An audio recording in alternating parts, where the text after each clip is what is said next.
Good evening. This is Philip Cargom. This is Tea with the Druid 111. And it's 8 o'clock on the 3rd of February in the year 2020. I hope you're well, and don't be misled by the title of this. Explore the joys of confession, psychoanalysis, good old-fashioned gossip. This is going to be a very serious session. Hi, Jan from Poland, and James from Pennsylvania, and Carla, hello, and Julia from London, and Norway, Atle from Norway, and John from Adnamuchen, and Daniel from Germany. Hi, great to see you all. So, Stephanie and I were invited by Opus Dei to visit them in their headquarters a few years back. And as we were shown around their church, which is in an enormous block, kind of 1950s block in Rome, just near the Vatican. And you go downstairs as you would go to the car park, the underground car park, and there is the Opus Dei Central Church. And it's got stained glass windows, light seems to be streaming through, but it's actually in the basement, so it's false light streaming through. And one of the things that surprised me, and I asked our guide who was showing us around, why there was the whole side of the wall, there were banks of booths, like telephone booths with doors, just all the way down the side of the church. And he explained to me that confession is used a great deal if you're in the Opus Dei, that unburdening your soul and confessing your sins was a big part of the Opus Dei training. And as you know, there are these rather strange booths with a kind of grill that you speak through. There's an extraordinary film called Calvary, which begins with that. Very powerful, incredible storytelling in that film. And it's a big part of Christianity, as we all know. Well, what happened when psychoanalysis came along, Freud came along, and psychotherapy in general, but I guess, let's start with Freud, and this gives me an excuse to play with my red couch, which is a puppet, a finger puppet. And, the whole thing with psychoanalysis is that you lay on the couch and your analyst would talk to you, but from behind, so you can't see the analyst because you're lying down, and he or she is listening to you and recording everything you're saying,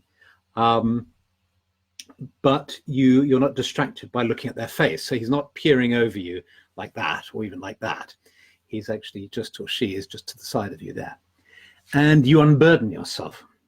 And both in psychoanalysis and church confessions, there's, of course, a tremendous relief that can come from unburdening oneself.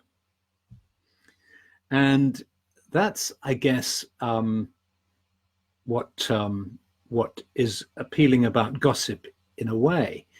There's a way in which, when you're sitting with a friend around the kitchen table, you allow yourself to confess that you can't stand that man who works in the baker's shop or that woman who works in the cafe. You might even confess major things to your friend over a cup of tea. And in a way, if we trace the evolution of that, we see that's way back. That's gossip, if you like. But it's unfair to call it gossip, I guess. Yeah? We should call it intimate conversation with a friend. Unburdening oneself is something that goes way back in time, and is a basic human instinct and drive, I'd suggest. The church came along, formalized it, and offered rewards, absolution. And psychotherapy came along and didn't offer absolution, but offered you some kind of healing instead. Now we have, then we had radio, of course, radio confession, where people would confess on those kind of phone-ins in public, unburdening themselves. And now we have social media, which gives people the opportunity to unburden themselves in public if they so wish. The difficulty about that, of course, is there are no boundaries, and the difficulty with gossip or with sitting around with a friend around a kitchen table is the boundaries aren't clear either. And what's that? There's something called the Cambridge Rules, or the Chatsworth Rules, which is oh God, I've forgotten it. It's some clever joke about, if somebody confesses it to you, you're allowed to tell it to one other person, which means, of course, it spreads. This is all leading up to me making a confession to you. Let me hasten to add. But before I confess, let's look at this some more, because I think it's actually underrated or missed. We need to give it some consideration, and it's not really considered within Druidry or within paganism, because there's quite naturally a reaction against this whole idea of confession and sins and all the rest of it. But if we take the question of sin out of it and just talk about what burdens the heart, then it seems clear we know that to unburden the heart is good, and ideally we have close relationships within which we can unburden our hearts. But not everybody has close relationships. Sometimes it can feel too risky or too painful or render you too vulnerable. And this is where I believe our Druidry can help, because we can unburden ourselves in nature. We all know how going for a walk can free ourselves up. It's as if we're in a kind of dialogue with the natural world. And we can even hug a tree and whisper our secrets to the tree, or we can get in contact with beings in the other world in our meditations, where we can unburden ourselves and share that which troubles us, if that's what we feel we need to do. Luckily, with the kind of psychological literacy that we've been developing generally culturally in the modern world, people are more and more aware of the value of not bottling stuff up and holding it inside. What the church did, which was, of course, was very clever, was having this concept of absolution, which was of forgiveness. And of course, we can apply that in its deepest, most profound sense. Of course, it's very beautiful and wonderful. The offering of absolution by saying, 10 Hail Marys and doing some charitable works or something for some crime is another question. One very clever journalist thought of a wonderful way to write a bestseller, which is a while back now, he went around into confession boxes in churches in Italy, and he told the same story to each priest, which was that he was involved in some kind of mafia contract to build a local sports stadium that was dodgy and was a fraud. And he just recorded with his voice recorder the response of the priest on the other side of the grill, put them all together and turned it into a book, which became a bestseller in Italy, apparently. So what I'm going to confess to you now is about meditation. And it's about the fact that Pamela's pointing out, thank you, Pamela. I knew there was another meaning for gossip, which is talking comfort. And there is a great comfort, of course, that can be had from unburdening oneself and sharing one's secrets. So gossip, as with many of these things, gets turned around. I was giving a talk this weekend about another similar word that got turned around, which is weirdness. Weird means odd and unsettling in modern language, but prior to the 19th, 18th century, it meant fate and destiny. So words get distorted. Gossip now is generally considered a bad thing, but in the old days it was considered comforting. And I think we all get, when we, as we mature, we develop a sense of what's appropriate gossip, how far we can go in offloading and in sharing our deeper feelings with someone, and at what point it becomes unpleasant or malicious or unnecessary. or counterproductive. But here's the thing. I think here's my confession. I don't meditate regularly. I don't meditate regularly. There's a way in which I have often felt that this was an obligation of somebody following a spiritual path, that you should meditate regularly. You're often told to in spiritual teachings.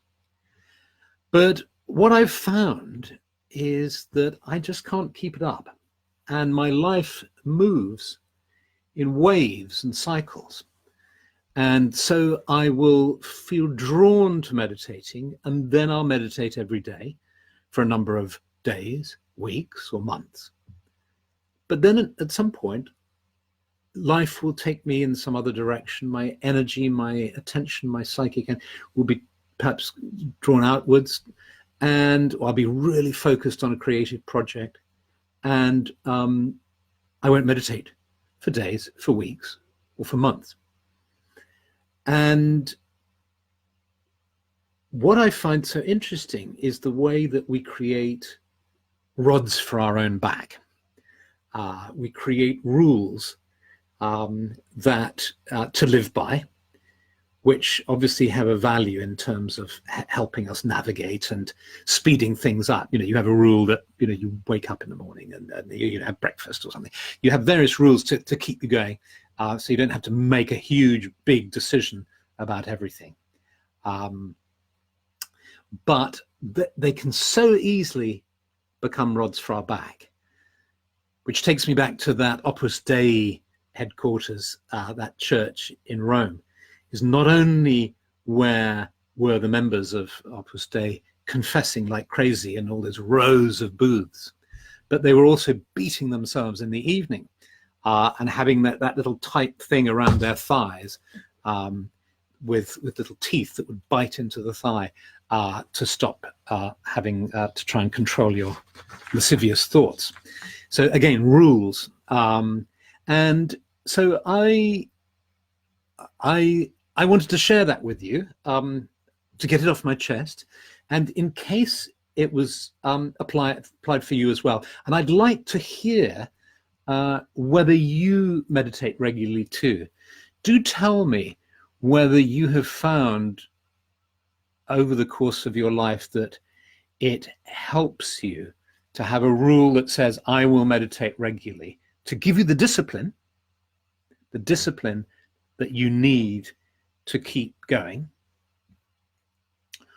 or whether you find that you meditate cyclically as well, and you have periods when. So do tell me that. I'd just be interested to know as a kind of survey of how people feel.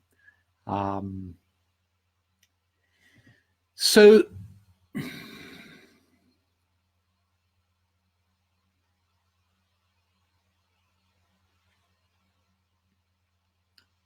there's a nice cat's mentioning that Hildegard said that we can confess in nature even when a priest is not near, according to Hildegard of Bingen. So a couple of seeds for thought there. One is, how do you relate to this idea of confession? Does it just freak you out, and do you think the whole thing's rather unpleasant perhaps because of your experiences with Christianity? Do you find there's a healthy and beneficial aspect to it that you perhaps work with? And do share that if you can. And also do share about your meditation, whether you've created a rule for yourself that you need to meditate regularly, and then you feel kind of bad or guilty when you don't do it regularly. And the important thing is this: Star Ketcher says meditation is a part of my daily life. The really important thing that I want to say is because everybody, our needs are different, and for some people, I'm not creating the opposite kind of rod, which is to say, if you don't meditate cyclically and you do it every day, you're doing something wrong, or you shouldn't be. Of course not, because for some people, meditating regularly, daily, may well be precisely what they want, what they need, and it's not imposition at all, and so on. So let's move from these topics to the time of year we're in, which is this wonderful time of Imbolc. And here in southern England, the primroses are out. Well, no, not the primroses. The snowdrops and the crocuses are out. I've even seen daffodils out. And so this Imbolc, this first taste of spring, is just beginning. And I've been at various Imbolc festivities over this weekend. And I'm starting to feel, the reason I mentioned this idea of cyclical meditation is because I haven't been meditating for a couple of months. I've been really focused on some creative projects. And I find myself kind of going in and out as I do creative things. And that works for me. But now I'm feeling drawn back into meditating regularly again. And I thought, that's interesting. It's around Imbolc time. I wonder if there's a connection. So I thought, let's do a meditation with an Imbolc scene. I know those of you in the Southern Hemisphere, of course, it's lunar time, the harvest time. But let's do a meditation where we go into the grove and we just enjoy that sense of life in the soil and in the plants. So if you're feeling like some meditation, do join me. And let's begin just by becoming aware of our surroundings here. Hundreds of us all over the world, sitting in our homes or other places, looking at a screen, knowing in our consciousness that we're connected all over the world. There are people from New Zealand here, from Austria, from Iceland, South America. It's lovely. And we're all somehow connected through this broadcast. And so we can just gently close our eyes, sensing that connection. And then just allowing our awareness of being fully present in front of the screen to be here. Also allowing ourselves to perhaps imagine that we're entering the sacred grove, this lovely idea of the clearing in the wood or the forest, where Druids and friends of Druids go to gather in peace, to connect with nature, to relax, and to become in tune with the elements. And so as you sense yourself coming through the forest, perhaps, your thoughts gradually clearing and settling as you emerge into the clearing. And you sit on the earth. And you just allow yourself to feel the earth and to let go of all tensions. Breathing deeply in and breathing deeply out.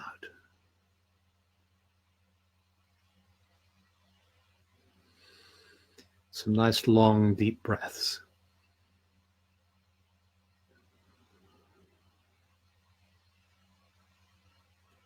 Becoming aware of the earth beneath you.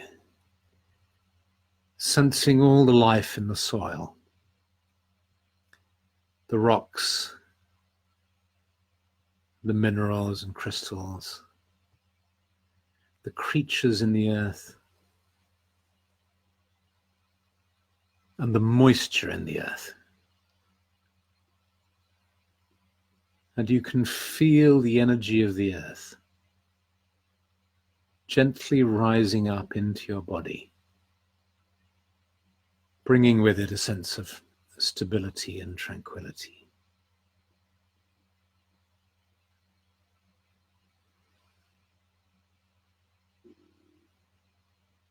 You become aware of the presence of the trees around you, and you sense them rooted deep in the earth, their trunks rising up. their boughs and branches high in the air. Do you sense the power, the protection, the presence of these tree beings?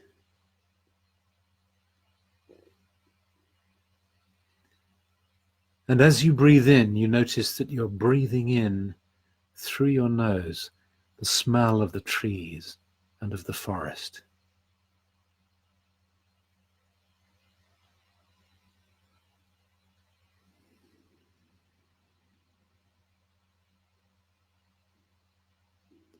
And you become aware of the sky above you. And you breathe in the energy of the sky, breathing in its vitality. And the energy of the sky meets the energy of the earth within the center of your being.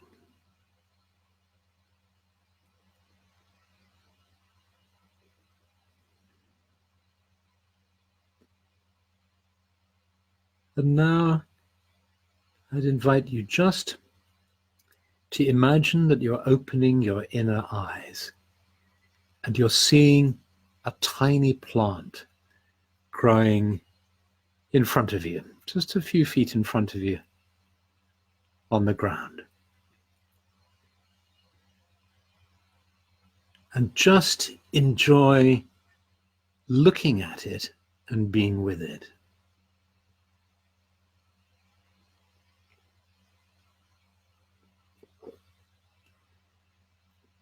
And you may see it clearly, or you may not. You may just have a sense of it. And however you perceive it, just allow it to be there. Play with your imagination. Just sense its leaves. The wonderful thing about the inner eye is you can even sense the roots. You can see the roots, perhaps, going into the soil of this little plant.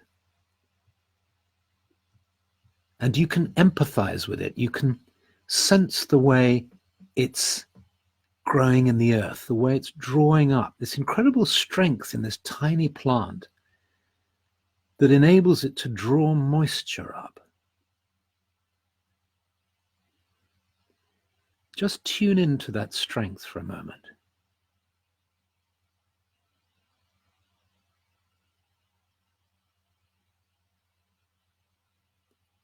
Just ask yourself what it feels like, if you can feel the kind of dogged determination of this little plant as it draws the moisture up into its stem.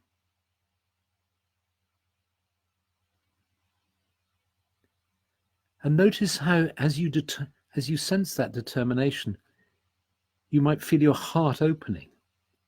You love this little plant. It's a little living creature with all its being focused on drawing these nutrients up its stem, into its leaves and its flowers.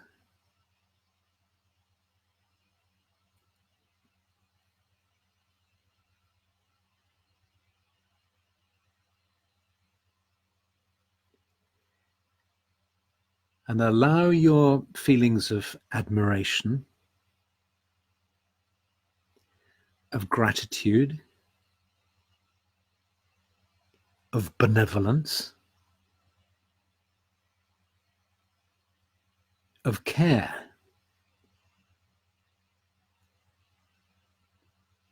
I think it would be fair to say that all of us doing this meditation care about this plant.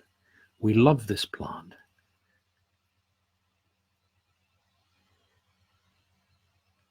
And then from that focus with the plant, just allow that sense of care and love. Just now raise your eyes or your attention from the plant to the whole grove and just imagine your love and your care spreading out. around the whole grove.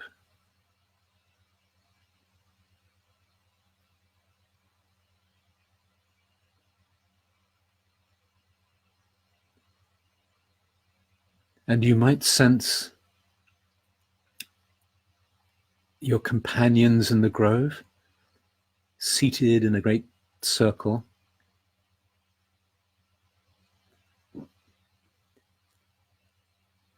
You sense your love and your care for them. You might sense otherworldly beings, spirits, fairies, nature spirits. And you sense your love for all these beings, for the trees, for the earth, for the sky above.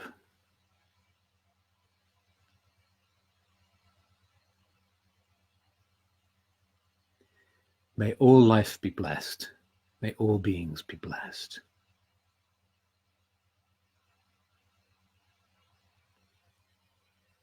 Placing your hands on the earth, you send a blessing to the land. You then move your hands up to your heart, feeling the warmth of your hands on your heart. And gradually you allow your awareness of the sacred grove to fade as you become more and more conscious of being fully present in front of your computer or your television or screen.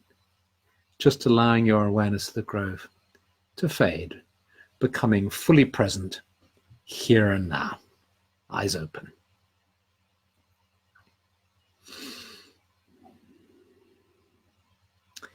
Thank you so much. That was lovely to be with you. It was really, really lovely. And if you feel moved to recount your experiences, please do. But otherwise, I'm going to leave you now.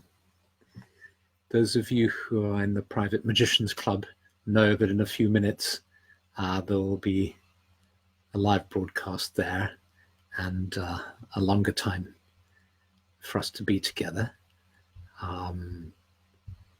Otherwise, thank you for being here, and I look forward to seeing you next week. I think we might have a guest visitor next week, a guest presenter. But anyway, many, many blessings. Happy Imbolc, happy Lunar if you're in the Southern Hemisphere. Okay.